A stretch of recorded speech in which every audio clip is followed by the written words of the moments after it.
Assalamualaikum warahmatullahi wabarakatuh. Nama saya Teguh Wibowo. Saya merupakan mahasiswa semester 5 Program Studi Pendidikan Agama Islam UIN Sumatera Utara Stambu 2022. Pada kesempatan kali ini saya hendak mempresentasikan media pembelajaran yang saya buat, yakni pada mata pelajaran Al-Quran dan Hadis, khususnya pada pembahasan tajwid di hukum nun sukun, tanwin, dan mim sukun. Nah, pada kesempatan kali ini saya sudah memiliki beberapa bahan, yakni kartu-kartu kecil yang terdiri dari huruf-huruf hijaiyah yang nantinya akan dibagikan kepada peserta didik. Kemudian ada kartu yang lebih besar yang bertuliskan nun sukun, tanwin, an, in, un, dan juga mim sukun. Juga ada bahan opsional sebagai media lainnya, yakni huruf-huruf alfabet yang sudah ada angka-angkanya.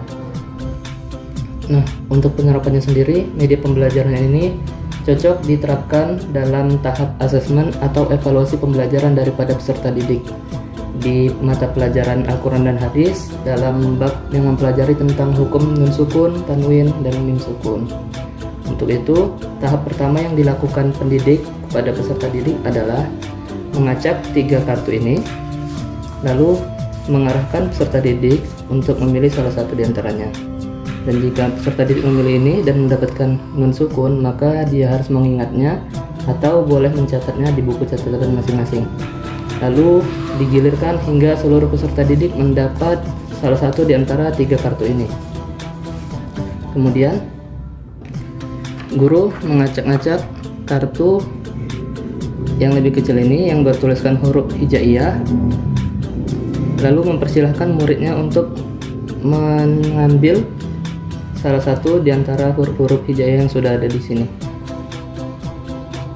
Dan jika muridnya telah mengambil, lalu digilir dan dilarang untuk mengintip sebelum diarahkan oleh gurunya. Nah, untuk itu di sini guru menginstruksikan agar peserta didik jangan melihat huruf hijaiyah yang didapatkan sebelum ada arahan.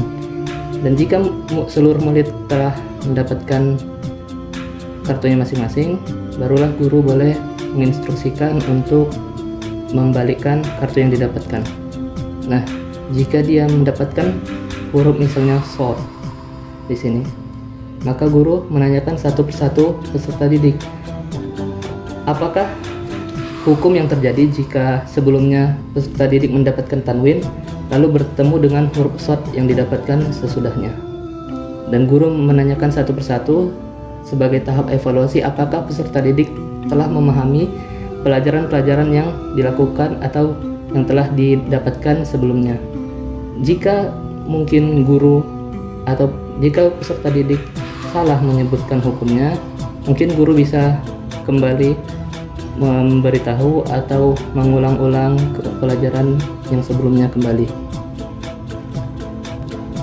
Nah, setelah peserta didik sudah ditanyai terkait hukum yang mereka dapatkan masing-masing seperti iqlab mungkin, izhar, ikhfa, izhar syafawi, dan sebagainya, peserta didik selanjutnya diperintahkan untuk mencari hukum dari yang mereka dapatkan di dalam Al-Quran pada peserta didik masing-masing. Maka untuk itu, sebelum menerapkan media ini, guru mengharuskan peserta didik untuk membawa Al-Qurannya masing-masing.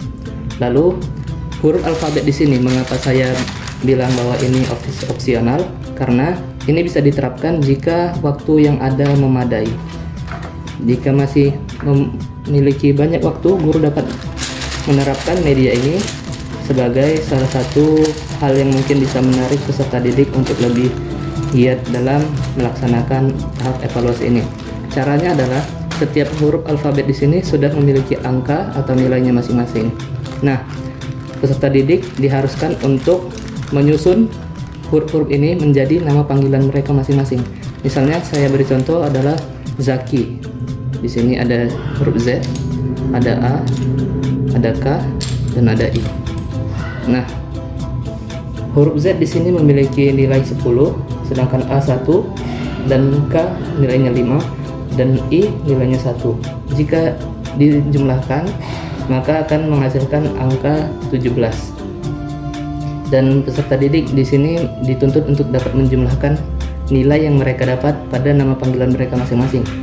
Jika misalnya angkanya 17, maka didapatkan surah ke-17 daripada Al-Quran. dan di situ mereka diharuskan untuk dapat mencari hukum yang sebelumnya mereka dapat, seperti tadi tanwin berjumpa dengan shad, dan mereka harus mencari hukumnya di dalam surah ke-17 dari Al-Quran, yaitu surah Al-Isra. Nah, mungkin itu saja pemaparan daripada media pembelajaran yang saya buat ini, yang dikhususkan pada mata pelajaran Al-Quran dan Hadis. Semoga media pembelajaran ini bisa menjadi salah satu opsi, ide bagi para pengajar atau pendidik untuk menerapkan evaluasi atau asesmen kepada peserta didiknya. Kurang dan lebihnya saya mohon maaf. Wassalamualaikum warahmatullahi wabarakatuh.